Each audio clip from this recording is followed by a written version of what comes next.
आनंदपुर नाम का एक खूबसूरत गांव शांति नदी के किनारे बसा हुआ था। वहां आरव नाम का एक लड़का अपनी मां कमला के साथ रहता था। जब आरव छोटा था तभी उसके पिता की मृत्यु हो गई थी। आजा बेटा, नाश्ता कर ले और फिर स्कूल जा। मुझे भी कुछ काम करना है। नहीं माँ, मुझे रूखी रोटी ही अच्छी लगती है। माँ, मुझे दूध चाहिए। बेटा, हमारे घर में दूध नहीं है। तो फिर पास वाले घर से ले आओ। कमला पड़ोस में हरिदत्त के घर जाती है और कहती है, मेरे आरव को दूध के बिना खाना अच्छा नहीं लगता। अगर रोज एक गिलास दूध दे दिया करो तो बहुत एहसान होगा। देखो कमला, मेरी पत्नी बीमार रहती है और हमें बर्तन धोने के लिए किसी की जरूरत है। तुम रोज मेरे बर्तन धो दिया करो, बदले में मैं तुम्हें दूध और थोड़ा अनाज दे दिया करूंगा। ठीक है। कमला दिन भर मजदूरी करती। जब मजदूरी नहीं मिलती तो गांव में जो भी काम मिल जाता कर लेती। वह आरव को अच्छे कपड़े पहनाती, अच्छा खाना खिलाती और स्कूल भेजती थी। एक दिन आरव ने कहा, माँ, तुम कितनी कमजोर हो गई हो। अरे नहीं बेटा। जब मैं बड़ा हो जाऊंगा ना, तब तुम्हें कोई काम नहीं करने दूंगा। मैं नौकरी करके पैसे लाऊंगा और तुम रानी की तरह रहोगी। कमला उसे कहानी सुनाती और आरव मीठी नींद में सो जाता। कई बार ऐसा भी होता कि घर में खाने को कुछ नहीं होता। तब कमला खुद नहीं खाती, बस आरव को खिला देती। माँ, तुम मेरे साथ क्यों नहीं खाती? अरे बेटा, मेरे पेट में दर्द है। खाऊंगी तो और तकलीफ बढ़ जाएगी।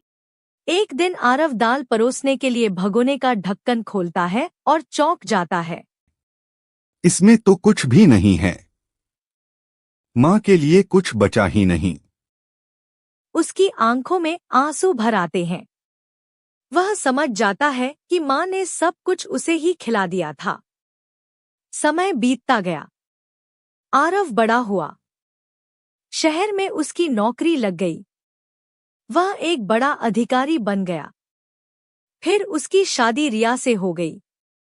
कुछ समय बाद कमला भी शहर आकर रहने लगी। लेकिन रिया ने उसका जीना मुश्किल कर दिया। वह आरव के कान भरती रहती, तुम्हारी माँ ठीक से कपड़े नहीं पहनती। लोग कहते हैं कि अधिकारी होकर भी नौकरानी रखी है क्या।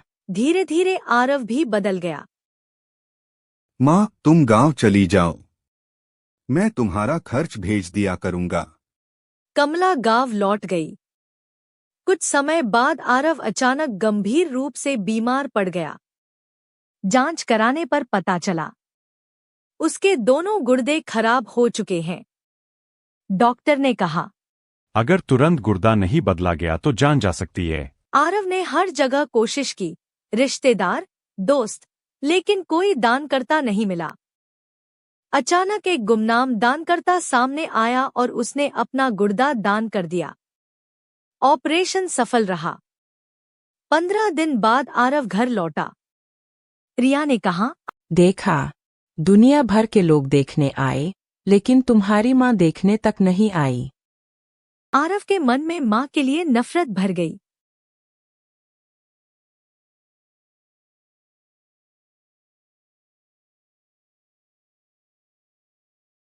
कुछ दिन बाद गांव से हरिदत्त का फोन आया।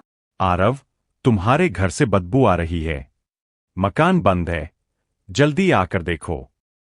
आरव जब गांव पहुंचा तो बंद घर में उसकी मां कमला मरी पड़ी थी। शायद 5-6 दिन हो चुके थे। बीमार थी, देखने वाला कोई नहीं था। वह स्वाभिमानी थी, किसी से मदद नहीं मांगी। गांव वालों ने लोग कहने लगे थे कि तुम्हारा बेटा होते हुए भी तुम यूं भटकती हो, जरूर तुम में ही कोई कमी होगी। बताया। मां का अंतिम संस्कार हुआ। घर लौटते समय गांव वाले इकट्ठा हुए और आरव को धिक्कारने लगे। आरव, हमने तुम्हें ऐसा नहीं समझा था। तुम्हारी माँ ने पूरी जिंदगी तुम्हारे लिए कुर्बान कर दी। तुम्हारी पत्नी ने उन्हें भगा दिया, फिर भी उन्होंने तुम्हारे लिए अपना गुर्दा तक दे दिया। यह सुनते ही आरव को जैसे बिजली का झटका लगा। हरिदत्त बोला, हाँ, वही तुम्हारी गुर्दा दान करने वाली माँ थी। उन्होंने डॉक्टर से कहा था कि आरव को मत बताना, वरना वह मेरी हालत देखकर ऑपरेशन नहीं कराएगा। आरव फूट फूट कर रोने लगा। माँ, मैंने तुम्हारे साथ बहुत गलत किया। तुमने अपनी पूरी जिंदगी मेरे लिए दे दी। उसे बचपन की बात याद आ गई, जब उसने कहा था कि बड़ा होकर माँ को रानी बनाकर रखेगा। आज वह सिर्फ पछता रहा था, सिर पटक तक कर रो रहा था, लेकिन अब पछतावे के सिवा कुछ भी शेष नहीं था।